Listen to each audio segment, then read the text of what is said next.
So I was like, ah! And I'm always like, are you okay? You really want me to fight that little white girl? Have you ever been swallowed? That's messy, bitch. I'm in a lot of debt for this. Please stream the songs. Oh. Why am I messier when you're here? That's Don't crazy. put that on me. Welcome to the Logo Spill Bar, where the signature cocktail is always tea, bitch. I'm your bartender and host, Johnny Sibilly. Joining us today at the bar is a singer-songwriter with a voice like no other. They give us the beats, the bops, and the breakup anthems. After 1 minute of meeting them, you might think, where have you been all my life? Please welcome my good Judy, Vincent. Ooh. Oh, she looks real cute coming in here late as always. Oh, that feels crazy. This is what TV money gets you. You're rich. Give me $20. Hey, speaking of rich, let's drink. Cheers. Cheers, baby. I'm so happy you're here. I'm so happy to finally be here. This is my real life friend, everybody. Real life. Funny that it's taken so long. How many seasons has it been? It's crazy to me. Here we are. You Yes. were on the show The Four, and your version of Creep went viral in 2018. So let's start this by settling a pretty heated debate. Are you, Vincent, the inventor of gay pop?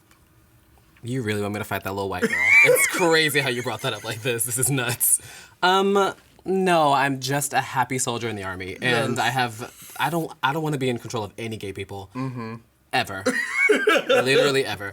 Happy to be a part of the narrative and happy to give what I give, but no, that little girl can do whatever she wants to do with it. Right. Go off, sister. No, but I will say, as your friend, it is so beautiful to see the way that you express yourself like this, but then to see the way you use words to express yourself with the gift that God has given you is so special, not only to witness as your friend, but just as a human being. You are so talented, so gifted, and so giving. So I just want to say, to me, you are the inventor of gay pop. Thank you, TD Jakes. You better speak to me. Speak to my heart and my soul. Fan of the show. No, I'm kidding.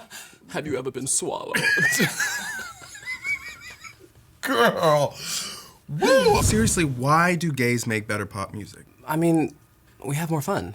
Also, it's like we get the narrative that everything revolves around being out and open and free, and so there's no filter, and there's no inhibitions when it comes to writing about ourselves and our lives. I think it's the reason why most pop divas turn to gays for inspiration at times, you know? Like most of the girls that you loved from the disco era were listening to Sylvester. Ooh. She was in the room writing with them, and she was making sure that they understood you don't have to be the narrative that this man has told you to be. You can be whatever you want to be, and you can do it well, and you can also do it in heels. And you could sound good doing it. And you can sound good doing it, exactly. Some of you. Yeah. Why am I messier when you're here? That's Don't crazy. put that on me.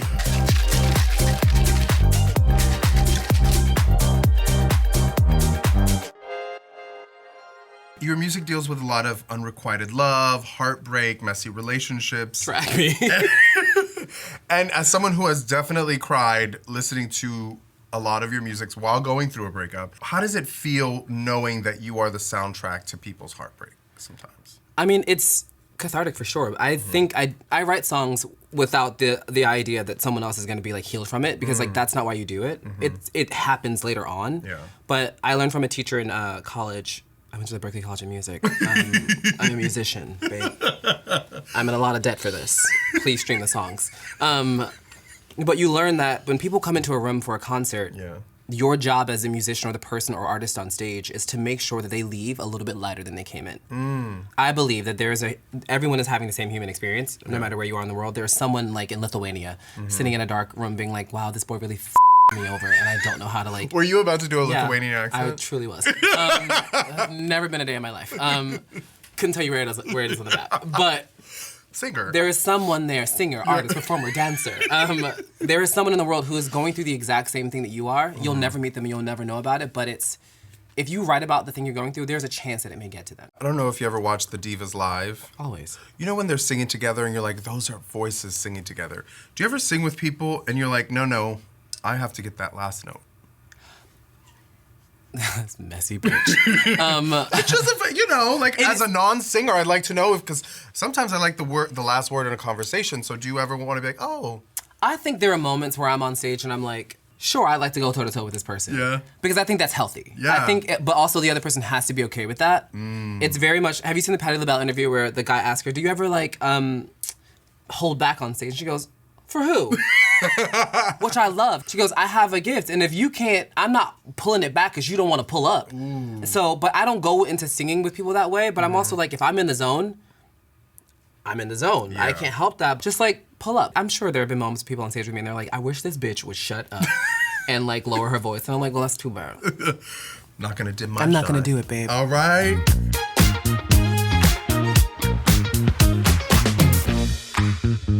Your recent song, Lean, is about exploring where you sit between the gender binary. Where does Vincent sit today? And does it feel good leading into your true self? Yeah, I'm pretty happy with where I am today. I'm non-binary. I came out a couple of months ago. Maybe almost a year at this point, yeah. I feel really good in my skin. It took me a very long time to like myself, just let alone outside of like gender and sex and all those things. And when I was younger, my dad used to call me two-spirited, and I never knew what it meant. And then I finally realized later on in life. And so it's been a really beautiful journey, just getting to love myself a little bit more. I think it's really fun when a human being can see different parts of themselves in the world, and then you can latch on and go, oh, that's, I've never had a name for that, and now I can understand what that means for me. And so it's been great. And how beautiful for someone to listen to that song and then also feel that from you. Yeah. Come on, pay it forward. Okay. So something I find gorgeous is that you came out at the ripe age of 6 years old. Yeah. What gave you the audacity, bitch? I'm a triple Aries. Woo! Oh my God. Lower your voice, we get it, you're a Virgo. You don't have to yell.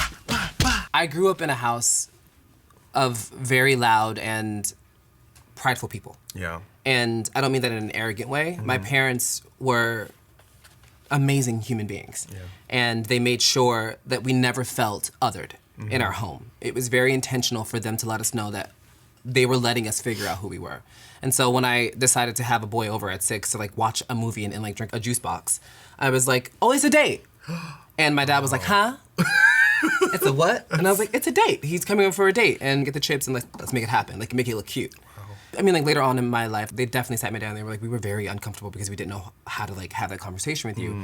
And my mom says to me, you said to us, you let my sisters do that. Why can't I do that? And then they had to sit with themselves and be like, oh, we never had this conversation, that it would be something that would need to be a conversation. Yeah. And I think for them, that was a really great way, even if it wasn't intentional, for them to teach their children that they didn't need to be separated or thought of differently. I think that's so beautiful, the fact that your parents heard what you said and processed it. How does that make you feel, knowing that you had parents that said, let me sit back and listen to my child and then choose the response I'm going to give them? I mean, it changed everything in my life. It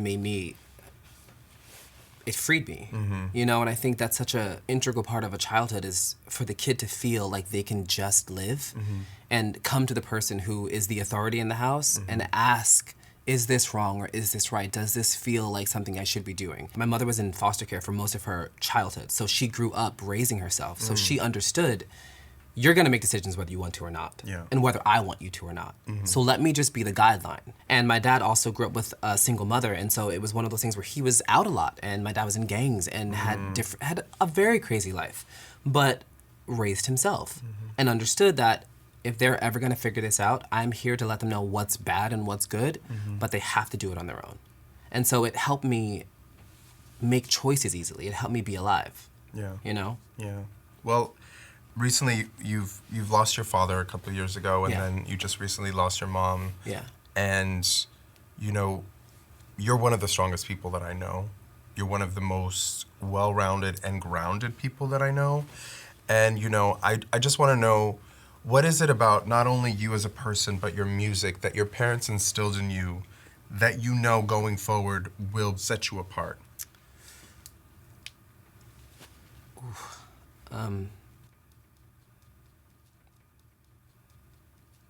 That what I had to offer, or what I have to offer, is special. And I know that that sounds cheesy and corny, but for a kid to hear that at like 7 is everything. I mean, I lost my mom 3 weeks ago, and it was very sudden, and it's the most awful feeling. But I had the pleasure of having parents who loved me and loved me enough to liberate me in the face of everything else that was happening in the world and never back down from it. And so I can proudly walk through the world with my head held high because these two Black human beings who stood in the face of so much pain and just overcoming so many things had the wherewithal to think, if we have children, they will never feel like that with us. And it changed everything for me. It changed the way that I see the world. It changed the way that I walk in the world. I don't walk into rooms with my head held down. I walk in with my chin up because that's how I was raised. And so while it sucks that they're not here, my mom is with me all the time. My dad is with me all the time. They're here in this room with me. So I don't feel alone. They instilled in me that I could be strong no matter what comes. I'm gonna be able to survive it because they raised a survivor. Don't you cry, Jonathan. Because when I hear that, I think, you get my girl some tissues right now. You give me strength. Yeah. And there have been times where we sit and you instill that with what your parents gave you. You give it to me so freely. And so to that I say, cheers to your parents, Johnny. bitch. Woo!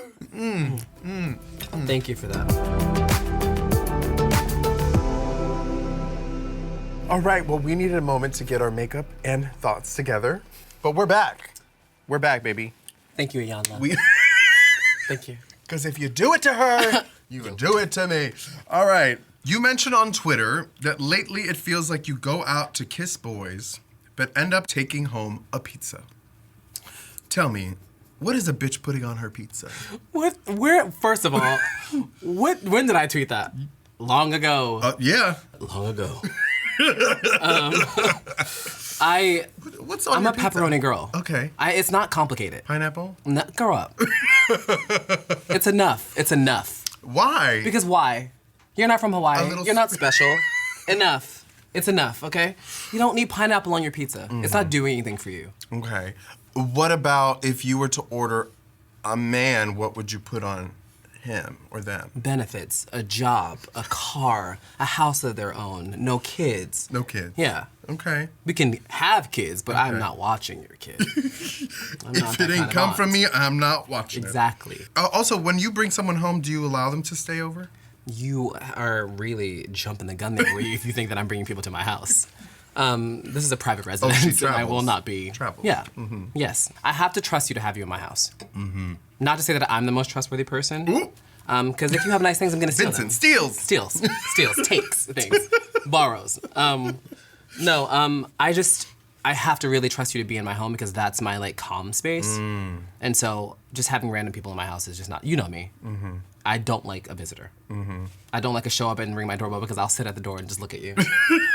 You did. Hey, better go home.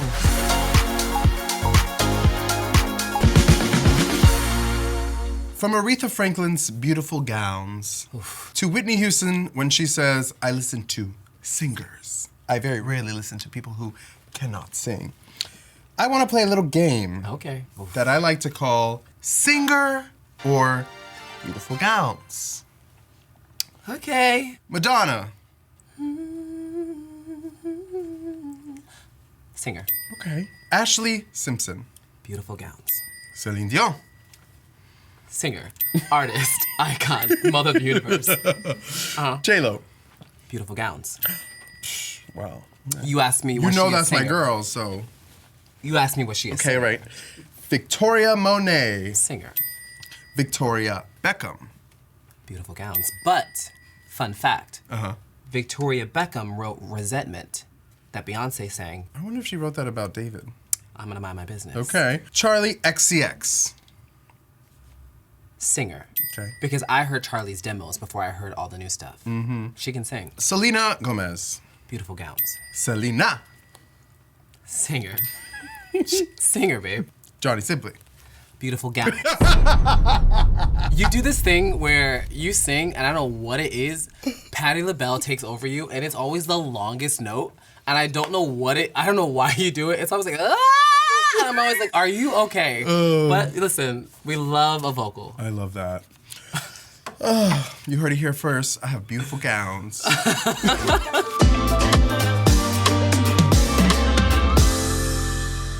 So your future, I know for certain is bright. But I want to know from you, what's the Vincent cinematic universe look like? Who are you collabing with? What's your tour look like? What is the dream? I'm gonna be on TV, on a TV show for the first time. Yes.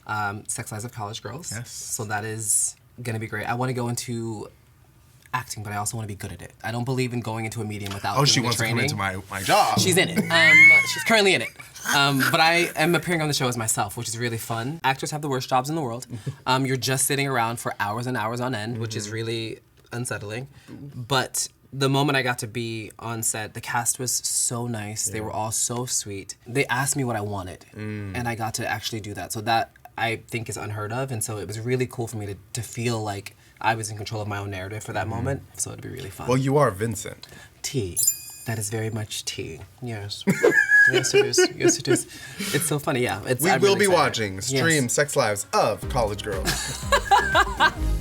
All right, Vincent. Well, I'm so happy to have my sister at the bar. I'm sorry it's taking so long, babe. Thanks for the call, girl. You almost got me with that Madonna one, but I wasn't gonna be Patti LuPone up in here, okay? I don't have the budget. I don't have the budget. Oh no, that's Patti LaBelle. Girl. Patti. What are you racist?